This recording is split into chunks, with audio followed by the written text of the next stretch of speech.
Okay, so this is the recorded video for the assignment of the Pier 39 and the mountain that I showed in class. And I'm going to go over all the steps that I did in class in this video. And you'll be able to have this video on the class's YouTube channel. And as you can see here, I'm starting off with a clean slate. I'm going into File, Import File, and I'm going to import the Pier 39 picture first. And then I'm going to click, drag, and drop it into a composition button. So I'll have a composition that carries the same characteristics as the image itself, which means the composition will take the frame size and the pixel aspect ratio. At this point, since we're working with a single image, After Effects immediately stretched it into the default timeline of about 100 frames. And now we can start working on separating the elements from the image. As I showed in class, what I'm going to do is I'm going to separate the buildings and everything in the foreground from the skies themselves. So first things first, let's go into Layers, New, Solid. This is going to be our test card, making sure that the width and height are the same size as our composition. The color is going to be pure red. As you can see, red 255, green and blue are 0. And the next thing I'm going to do is I'm going to open up the test card's transformation attributes and lower the opacity to about 25 so I can see through it. I'm going to take the Pier 39 layer and I'm going to hit Control D or Command D, depends if you're on a Mac or a PC. And I'm going to rename this layer, the duplicated one, as FG for foreground elements. I'm going to take the foreground elements, I'm going to put it right on top of the test card. And now I can start dealing with the rotoscoping. Going into my toolbox right here on the top, I have the pre-made rectangle tool. I can click and just draw a part of it. I can also change the color of the mask so I can see the edges of it. At this point, it's on this purple, as you can see here, mask 1. I can double click on the color swatch next to it and just change it to a color that I can see on top of that red test card. So I'm going to say red 255 and green 255. And I can leave the blue as it is right now, but if I want it pure yellow, I can change the blue to 0. So I'm going to click OK, and now I can take one of these points. First of all, I have to go back to my toolbox and change my tool to the selection tool, which is right here, or V on the keyboard.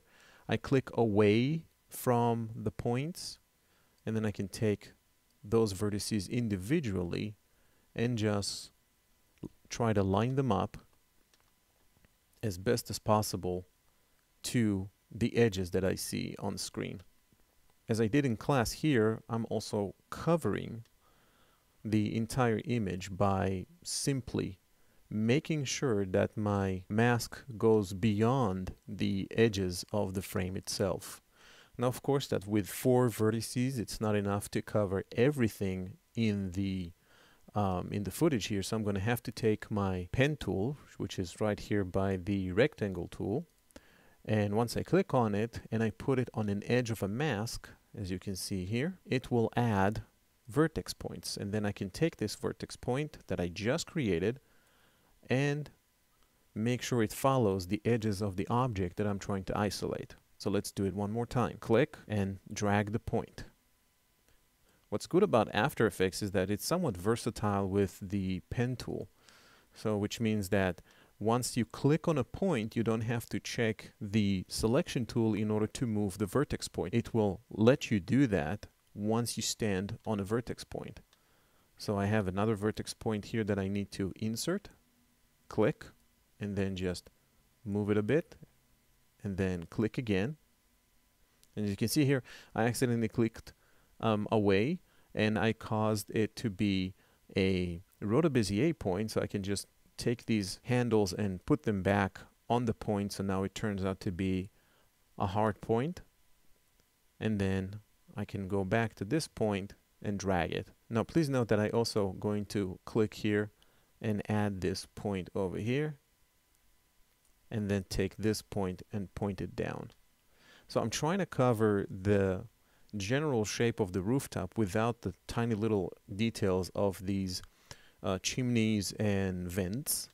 And then I can add another point here and just drag it down over here so I cover the edges of the frame itself. You see how the mask goes beyond the physical edges of the frame. So the next step would be to pretty much add the other masks for these vents and chimneys. So for this kind of chimney, I would say I would take first of all the rectangle tool again, and I'm just going to draw on the same layer another mask, and I can take my selection tool and then just click away from the mask and come back to its vertices and making sure that these vertices are standing in the relation to the lines of this pipe.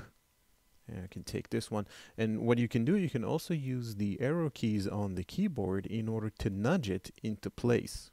So I'm using now the left arrow key on this vertex point in order to nudge it until it matches the line of the pipe here. Now for the rounded top, I can take the rounded rectangle tool and just draw a general shape, and then take my selection tool and just move it into the areas where it's going to define that rounded top of this chimney top. As for the other pieces, what I can do, I can either choose again the pen tool or the rectangle tool. In this case, for this part of a window, I'm going to choose the rectangle tool again, and I'm going to take my pen tool and add points that will allow me to define that edge. Again, what I'm doing, I want you to remember that all these vertex points, the way I treat them is individually, and I also take my pen tool and add more points if needed in order to create the desired effect. I'm going to add another point here, and I want you to also bear in mind that all my masks, I already have 4 masks, all of them are overlapping with other masks. For example, you can see here how this mask number 4 overlaps with mask number 1, as well as these masks here overlap each other on the top and also overlap here with the main shape. So you can stop the video here, put it on pause, and continue with rotoshaping the rest of these elements, such as the chimney here. I'm going to do this really quick with the pen tool, and I want to show you a little trick that what happens if I have the pen tool but not on Roto Bezier. As you can see here, I have the Roto Bezier option turned off, and I just click, and what happens if I click and drag in order to create a Roto Bezier point to match areas where I think there's a curve. See, so there's a little curve here, and now I can close this shape. Another trick is to make sure that you don't see the sky of this image peeking out and creating hairlines in the shapes that you create. So another trick is to open up the mask, no matter which one is it, that you need to refine. For example, in this case, it's mask 5. And under the mask expansion, you got pixels. So what you can do, if you give it a negative value, it will eat away inside the mask. You can see here about -1, and I already see the edges of the test card bleeding into this chimney. So with a mask expansion of -0.5, then I work on the sub-pixel level. So I'm going to mask the rest of these elements, which I have here, and these 2 things right there, and we'll be right back. So now that I have all the elements masked in using different roto shapes, I can take a quick look at the alpha channel by taking my layer here, and if you follow the mouse, there is a little dot here, and if I click on this empty space under the dot, then I create a solo mode. With solo mode, what I can do is I basically look at the layer as is, separated from the other muted layers at the time. Now if I take my composition display and I click on the color buttons and I ask to see the alpha, this is how my alpha looks like. Very clean. Excellent. So we can continue forward. Let's take our channels and switch back to the RGB. And here at the layer, I'm going to turn off the solo mode. And at this point, I can also turn off the eye on the test card, but I am going to leave the original background because I need its sky element. So in this case, let's go into the file, go into import file, and now we're going to bring in the mountain. Now with the mountain, we're going to take a different approach. For the mountain, I'm going to first of all take it and put it right above the test card. And I can now use my selection tool in order to move the mountain, and I can also open up its transformation attributes and change its scale a bit until I get an area where I think the mountain should be. Okay, so right above here, this is great. But the problem is that I have the sky behind it, and the sky that arrive with the layer of the mountain. So for that, I'm going to have to go into my effects. So for that, I'm going to have to go to effects, keying, and take the color range. In the color range, I'm going to take my first eyedropper, as you can see here on the top, and I'm going to sample part of the sky. And these are the skies that belong to the mountain. Now I'm going to take the eyedropper with the plus sign, and I'm going to continue and sample part of the mountain. Let me just turn off the layer underneath it, which is right here, pier39, so I can see what I'm doing. Going back to the mountain layer, and I'm going to select more colors of the mountain and making sure that I don't see part of the mountain that I don't need to see right here. And eventually, one more time, here. Now, please note, in some of your homework assignments, I saw that you guys sampled over and over again, and you started to get holes in the alpha of the mountain. Look at this little preview I have here. The alpha for the mountain is complete. I got no holes in it.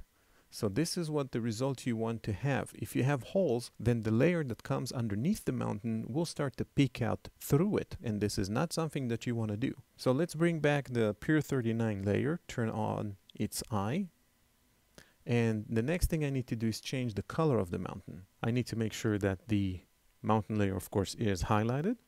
And now I'm going to take my effects, going back to the color correction, I'm going to take the gamma, pedestal, and gain. And in here, I'm going to move the black to about 2. So I'm stretching out the black, allowing more light colors to come in. And now you can see how it matches more the foreground elements. If I turn it on and off, you can see how it clears out some of those shadow areas. And then I can take the pedestal blue and just raise it up a bit. I did it now on the green, my mistake. So I'm going to the blue and I just wash it off with a bit of blue. And now, in order to push it back to the background, I can go into effects, blur, box blur, and just raise this to about 0.7. So now that our mountain layer is done, we can treat the moon and the picture of Venus. Okay, so let's bring in the last two elements, and that's going to be the moon file and Venus. So I'm going to select Venus, and I can also click on Command or Control if you work on a PC and select the moon. So I'm going to bring them, both of them together. I don't have to go back to the import file dialog window. And I can take Venus and just click drag into its own composition button. And in here, I'm going to effects and keying, and I'm going to work with the extract, and I'm going to take these sliders here in order to get rid of the background for Venus as well as some areas inside, because I want to create this partial looking planet that is going to be reflected throughout the sky. Right over here, you can see how I'm using the top squares here under the histogram to choose which colors I want to extract out and how I want them to be feathered out, with the bottom control handles. And now I can take this new comp, and I'm going back to my main comp, and here's my Venus planet comp. Click, drag into this new comp. This is going to be a nested comp as we explained in class. So I'm just going to open up the transformation attributes, and on a nested comp, After Effects treat it like a 2D layer, so you get all the transformation attributes on it as well. So I'm going to lower down the scale tremendously. I'm going to put it over here, and I can also rotate it a bit so the dark areas are facing away from the direction of the light, which is, by the way, coming out in this direction. If you follow the mouse right here, this is the direction of the light, and you can see it by the cast shadows in the original image. We always try to go with the original image as a guideline.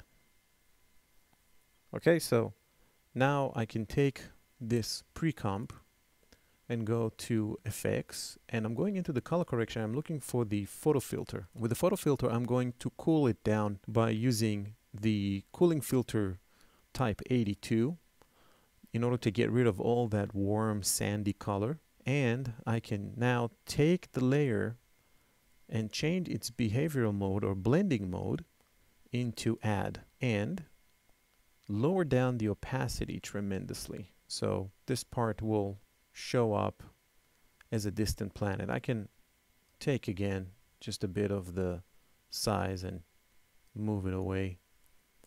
And now I can take the moon, click, drag into the composition right behind the mountain, open up its transformation, and now I can lower down not only the opacity but also the scale, as we did with the pre-comp of Venus. Now I can take the layer and change it to screen and lower down the opacity. There you go. So this is how to treat the first assignment for the homework.